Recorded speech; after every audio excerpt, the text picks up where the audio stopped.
Hello friends, I am finished with Christmas DIYs for 2023.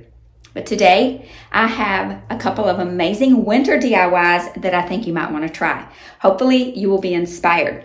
Today I'm going to be guest hosting on a collab that I will talk about more later on in this video, but I hope that you enjoy it. Let's get crafting.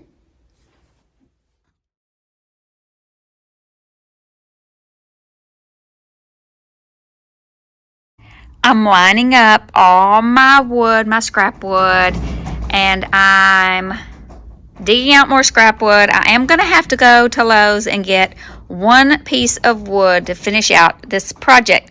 But let's get started measuring and cutting these pieces of wood to make our sled.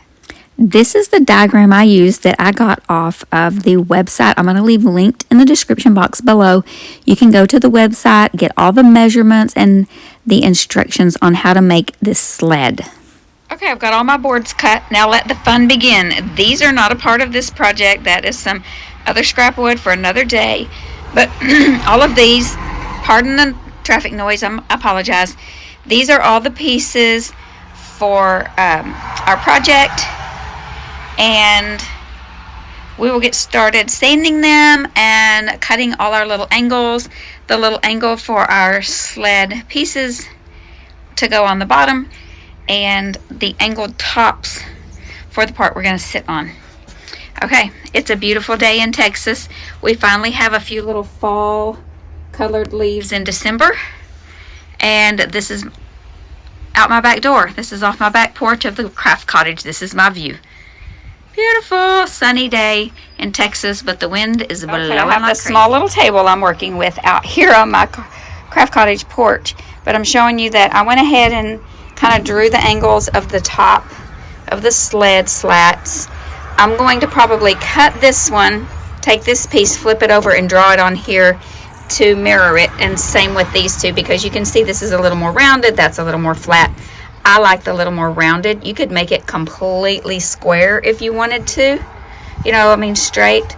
I like that to be, I'm going to have mine a little more rounded. Of course, when they're on there, they're going to be a little bit far apart, so it's not gonna, we don't need to be that pedantic about it. Okay, I've got my boards all clamped down, and we're going to go to town on this with our jigsaw. Now this jigsaw is kind of old, and my table's kind of creaky, so we're going to do the best we can here.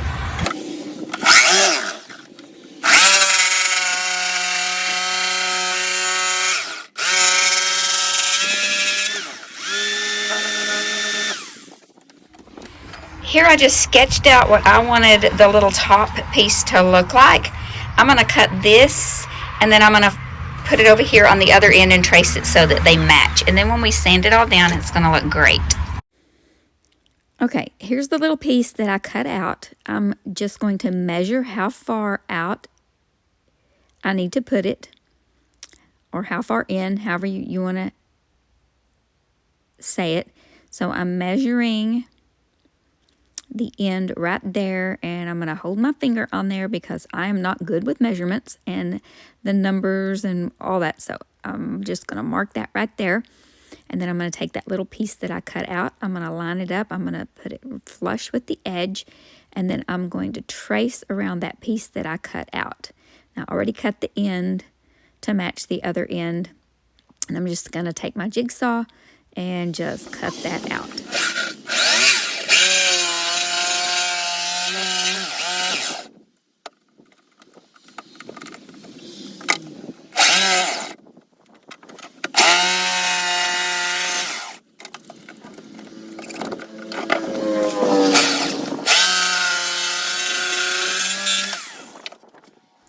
Easy peasy. Now we're going to get out my handy dandy orbital sander and the sandpaper. If you're not familiar with this, the little disc just sticks right on there like Velcro. Awesome. Then I'm going to stand on my head. That's what it looks like I'm doing. And I'm just going to sand that smooth and kind of round the edges a little bit because that's how I want it to look. You do it however you want it to look if you decide to make a project similar to this. Now I'm going to take some very, very watered down vintage linen because I wanted this to have a very whitewashed look. And then I took a wet baby wipe and wiped it down and then just kept doing that process until I got the look that I wanted. Then I took some sandpaper and just sanded the edges a little bit. Not too much because you don't want to keep that whitewash look. Then I took white wax by DIY and white waxed it, which gave it even a more whitewashed look. I absolutely love how this wood turned out. I didn't want it to look painted, but I didn't really want it to look like raw wood either. So if it had been a little bit weathered, it probably would have been a little more to my liking, but I really didn't want to just leave it raw. So I really love how this turned out. Yes, you can see I'm happy about that. So I did all the pieces like that except those 2 long rungs that everything sits on. I do not know what those are called. If you know what those are called, if they have a name, let me know in the comments below. Watered down marquee, very watered down. I'm going to just dip the tip of my brush in the paint, put some paint on, and then use the side of the brush to kind of move it along because I want this to be very translucent. I want to be able to see that wood grain through. I want this to look like it's an old and worn and a little bit faded.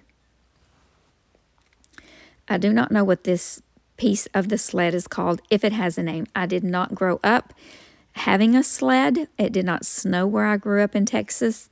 If it did, it was very short-lived, mostly ice, more like ice rather than snow.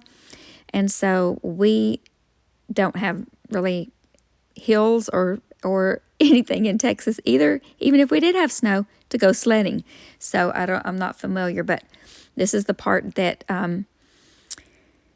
the part you sits on. This is the part that runs along the ground. So I don't know what it's called, but now I'm going to take my sandpaper and I'm going to sand it. I actually did take it out and take the orbital sander to it a little bit more, just because it was easier than doing this on my table because these are 55 inches long.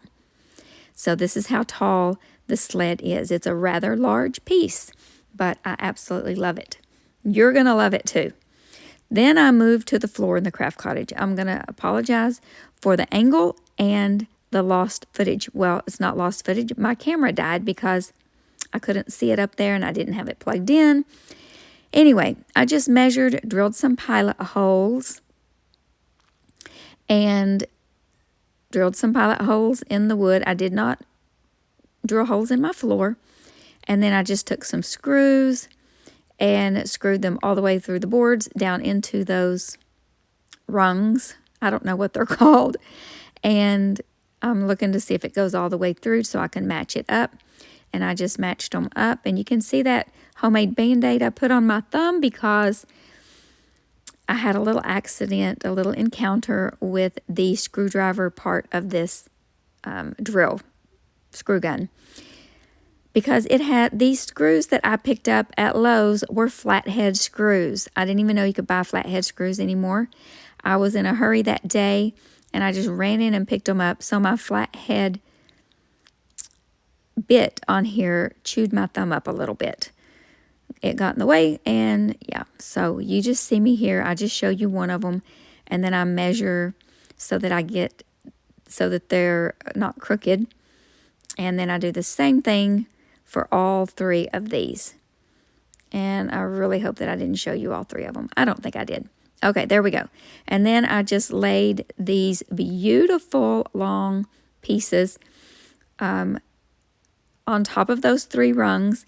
And then I just, same thing, did pilot holes and screws on the top and the bottom. I didn't screw them into the middle, just the top and the bottom along there, each one of them. And this was really easy and simple. It didn't take me very long to do this. And it turns out really, really good. Now on the top piece, I think this is where my phone died and I didn't get the footage of it. But I did take some footage of the completed project where I could explain to you what I did. But yeah, once I get this and the little top piece done, it's done. Okay, here we go. So here it's finished, but on that top piece, I think I'm going to show you where I put my little ribbon rope, I had drilled some large holes to put that ribbon through. But you can see that I put it right where I should have screwed it down to those pieces that go on the ground, whatever we're calling those. So I just put some faux knots on the top in those holes and then put the ribbon on the back. I'm trying to explain it to you here. I put the faux knot in that big huge hole that I drilled before I measured, and then I just put that behind, and it works just fine. We're not really going to take this out sledding. It's just for decoration. But I hope you love this sled as much as I loved making it. It was fun.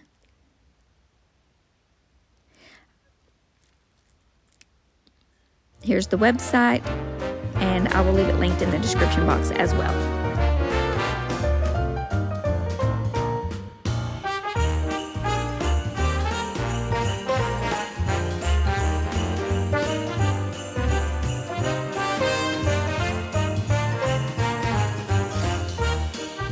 This video is part of the Winter DIY Open Collab, hosted by the 3 hosts that you see on the screen, and I was selected to be the guest host this month.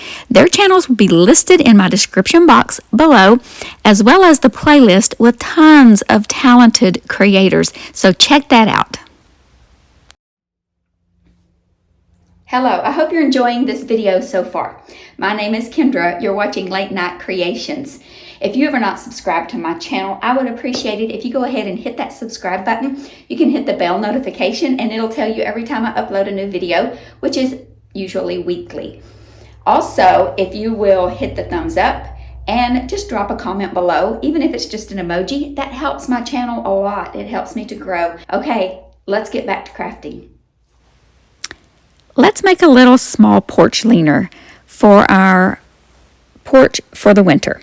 I'm going to just show you the measurements of mine there. You can just pause it, rewind it, whatever. So I'm going to take this paint by Dixie Belle. I just decided to use this up. It's called Barn Red, I believe. And I'm just going to give this a coat of paint. You can see that I got this paintbrush off Shein, and it is, I've got some type of Asian writing, Chinese or something. So I gave this a good coat, front, sides, not sure I did the back, I can't remember. Now I'm going to show you how you can do this if you don't have a Cricut or a cutting machine. You just print it out on your printer, and then you do the old school method like we did back in the olden days. Just take your pencil and scribble along the back, and then just put it down on your project, and then you're just going to trace over it, and where you trace, it's going to leave those pencil marks. You also can do this with some carbon paper, some tracing paper. That works well too. So I'm just going to trace all around the letters and then go and fill it in with some paint. Now, I decided to use a paint marker. My paint marker was not working the best, and so I regret that I used it, but I didn't know till I'd already started, so I had to finish. So I did let it snow with the paint marker, and then I ended up, here it is, the paint pen, it's a paint marker, but it just was not working great. I kept having to prime it, and I don't know, it just wasn't working great. But I've suffered through and went ahead and did it because I'd already started it. So I did the whole graphic, the whole image of Let It Snow with this. And then I went in with this little snowflakes and I traced them on with the same method. And I used a tiny little paintbrush and some beadboard paint by DIY. You can see I'm shaking the table when I'm priming that. And then I choose a different method altogether. So I used several methods to get this little sign done, and it ends up turning out so cute you would never even know that I had some struggles. But I'm showing you here that I did the same thing with the snowflake. I'm just tracing over the image I had scribbled on the back of this one as well. And then I just took a little tiny paintbrush with some paint and just painted it on, which was fine. This worked fine. I love how these look, how they turned out. And I kept thinking to myself, well, I'm just going to sand over this and make it look rustic. So it doesn't really matter if everything's perfect, because once you sand it, it helps with that anyway. But I ended up not doing that. Then I got this white, we used to call them matte pencils. I almost called it a matte pencil, colored pencil out, and started making my marks so I could see where my marks were instead of with a pencil. And I knew I was going to paint them white, and so the white pencil was going to help. And then this was a really good quality pencil by Prismacolor that my cousin, who is an artist, decided to get rid of her pencils. She gave them to me, and this is such high quality that it was not even coming off of there. So I just decided to do the rest of this project with this pencil. Guys, it worked great. The thing I will tell you is not to use your hand to rub away the crumbs or the little pieces, because it will smear. Go ahead and that was a makeup brush that I got at Dollar Tree. I'm even going to use the pencil to do the rest of the snowflakes. So much easier. And then I did a larger snowflake. I didn't show you tracing it because, it's pretty redundant. It's just the same method, just a different image. So I'm just showing you how I just traced that out a little bit. And then I go back in and I fill in this entire snowflake, and it's just like coloring. It was so easy. And it didn't give like complete full coverage like a paint would, but I love the way it looks. I love that technique. I love everything about this. And then I just went all over and did a bunch of little snowflakes. I did some little polka dots, and just to give it a lot of different little, no snowflakes are the same. I said in a previous video when I did some snowflakes how we were all different, and God knows how many hairs are on our head. He knows all the way that all the snowflakes are different because He created it. So I'm showing you here about all my little different snowflakes, and yeah. And now I decided that I'm going to make the 1 foot a little longer, and I'm going to make the 1 larger and the 2 larger, because it's a 2 foot measuring stick for our snow. Okay, are you counting this with me? Who counted that with me? Oh boy. Okay, so I told you that I'm not good with numbers and measurements. So I go 1, 2, 3, 4, and then I realize it at the 4. Oh boy. So I think, well, it's pencil. Surely I can erase it. And guess what? The eraser on this particular pencil is a little bit different type of eraser. It's a little bit more, slick, if you will. So I was able to actually erase that off pretty good, and it did not take up the paint. So I just took a little bit of that paint and touched up, and you couldn't even tell that I made a boo-boo. And I do like to leave my little boo-boos in my DIYs. I don't leave them all because we would never get through our video, but just to let you know that, it's okay to make a boo-boo. So you can see that I'm counting and recounting and counting and recounting now because I'm a little paranoid. But I'm going back to do the 6 and 7 because I wanted to give that paint time to get good and dry. Now I'm just going to make those numbers all the way up to the top. Yep, counting again. Count and double count. I think my numbers get a little smaller as I go to the top, but it's not that noticeable. And then I'm going to make a large 2 for the 2 foot.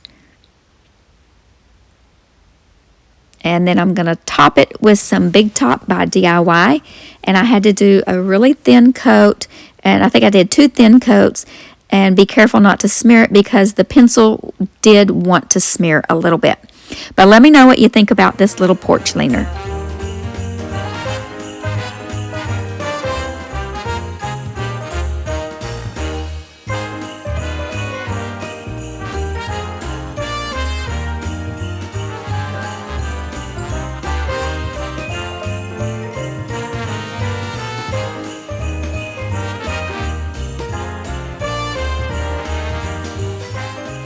Okay, here's our last little winter DIY. I have these little rustic wood rounds and my stash, and I ordered these galvanized snowflake lids, the little inserts to the lids, like the mason jar lids. See, I'm showing you that it goes in the ring.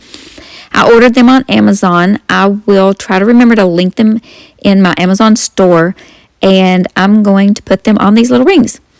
I ordered them because I wanted to make some ornaments with them, and I thought these would make some cute little rustic ornaments. And you could use them for winter to hang on your door, on a wreath, or just about anything.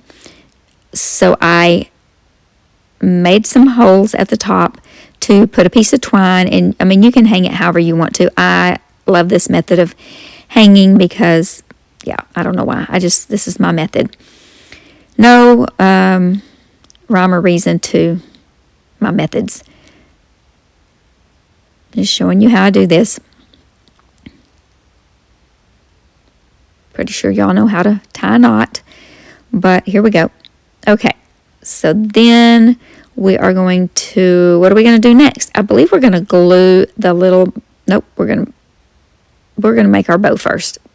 So I have some little scraps of some canvas drop cloth. Would it be a video of mine without some canvas drop cloth in it?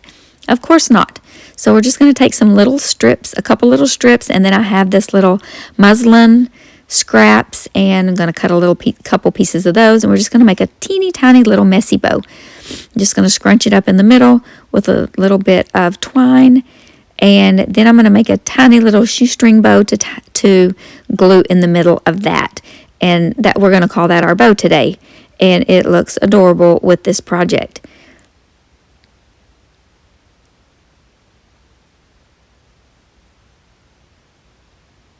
Look how adorable that is. I should have zoomed in on that because that is so cute. Okay, then now we're going to glue everything down. I'm going to use the Fix-All adhesive that you get at Dollar Tree, because it works good and it dries pretty fast. But I'm going to put some on there, and then I'm also going to put some hot glue on, and I pretty much put a lot of hot glue right underneath that lip because, you know, I wanted to make sure that it adhered good. So it did. And then just going to hot glue that little bow, and it's done. How easy. And I did 2 of them.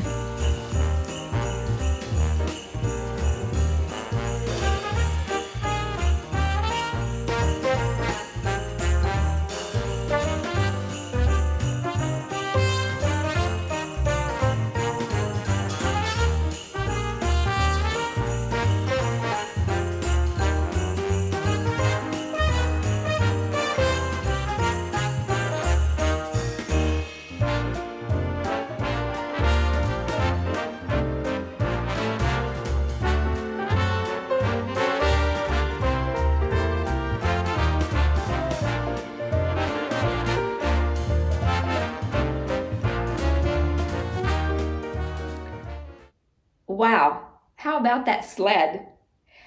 I love it. It's amazing. And I hope that you like it too. I hope that you're inspired to get some scrap wood out, get out there, sand it, cut it up, and make something awesome. But most of all, during this season, I want you to remember to be still and know that He is God.